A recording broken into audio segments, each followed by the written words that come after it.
100 मुस्लिम परिवारों के बीच में 50 हिंदू सुरक्षित रह सकता है क्या? नहीं रह सकता। अब बांग्लादेश आपके सामने उदाहरण है, इससे पहले पाकिस्तान उदाहरण था। अफगानिस्तान में क्या हुआ था? कहीं धुआं उड़ रहा हो या किसी को ठोकर लग रही हो तो हमें ठोकर लगे इससे पहले हम संभल जाएं। उत्तर प्रदेश में मुसलमान सबसे ज़्यादा सुरक्षित है, सबसे ज़्यादा सुरक्षित है। अगर हिंदू सुरक्षित है तो वह भी सुरक्षित है। 100 हिंदू परिवारों के बीच में 100 हिंदू परिवारों के बीच में एक मुस्लिम परिवार सबसे सुरक्षित रहता है। उसको इसके पर्व और त्योहारों को, उसको अपने सभी मजहबी कर्मों को करने के लिए, या जिस मत और मजहब या संप्रदाय या सेक्ट का अनुयायी होगा उसको उस परंपरा के अनुसार अपने सारे धार्मिक मान्यताओं या उपासना विधि को पूरी स्वतंत्रता होती है। लेकिन मैं कहता हूं 100 परिवारों के बीच में, एक हिंदू की बात तो दूर करिए, 100 मुस्लिम परिवारों के बीच में 50 हिंदू सुरक्षित रह सकता है क्या? नहीं रह सकता। अब बांग्लादेश आपके सामने उदाहरण है, इससे पहले पाकिस्तान उदाहरण था। अफगानिस्तान में क्या हुआ था? ये चीजें दिखाती हैं और होशियारी यही है कि कहीं धुआं उड़ रहा हो या किसी को ठोकर लग रही हो तो हमें ठोकर लगे इससे पहले हम संभल जाएं। तो वही संभलने के लिए बोला जाता है। हम तो सबके बीच सबको समान भाव से देख रहे हैं। उत्तर प्रदेश में मुसलमान सबसे ज़्यादा सुरक्षित है, सबसे ज़्यादा सुरक्षित है। अगर हिंदू सुरक्षित है तो वह भी सुरक्षित है। अगर दंगे यहाँ यूपी में होते थे जो 2017 के पहले, अगर हिंदू की दुकान जलती थी तो मुसलमान की भी जलती थी, हिंदू का घर जलता था तो मुसलमान की भी जलती थी।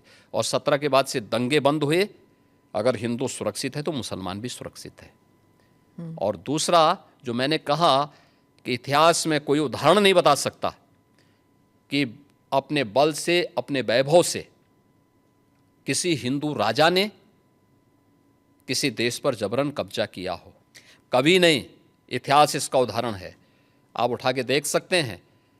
भगवान राम लंका में गए और लंका में रावण पर विजय प्राप्त करके लक्ष्मण को वहाँ के वैभव को देख के थोड़ा मोहित हुए। भगवान राम ने कहा नहीं लक्ष्मण, उन्होंने उनको एक ही बात कही और मुझे लगता है कि आज की पीढ़ी के लिए बहुत प्रेरणादायी है जो उन्होंने उस समय कही थी। लक्ष्मण जी को जो प्रेरणा, जो निर्देश भगवान राम दे रहे हैं लंका के बारे में, अपि स्वर्णमयी लंका न मे लक्ष्मण रोचते, जननी जन्मभूमिस्य स्वर्गादपि गरीयसी। कि लक्ष्मण, लंका भले ही सोने की क्यों न हो, लेकिन याद रखना ये मुझे रुचिकर नहीं लगती, मेरी रुचि का नहीं है। मेरा काम था माता सीता को दुरात्मा रावण से मुक्त करना, वो मैंने कर लिया है। अब हमें यहाँ से निकलना है, क्योंकि जिस माँ ने जन्म दिया है और जहाँ हमने जन्म लिया है उससे बढ़कर के दूसरा कोई भी, स्वर्ग से बढ़कर के उपभोग दूसरा हो ही नहीं सकता, इससे बढ़कर के उपभोग हो ही नहीं सकता है, चाहे वो स्वर्ग ही क्यों ना हो। और इसलिए हम यहाँ नहीं करेंगे। ये उदाहरण मैं इसलिए दे रहा हूँ जिसलिए जो सनातन धर्म पर प्रहार करते हैं उनकी आंखें खुलें, वो देखें। उदाहरण हमारे सामने पर्याप्त हैं और ऐसे अनेक उदाहरण आपको समय समय पर मिलेंगे।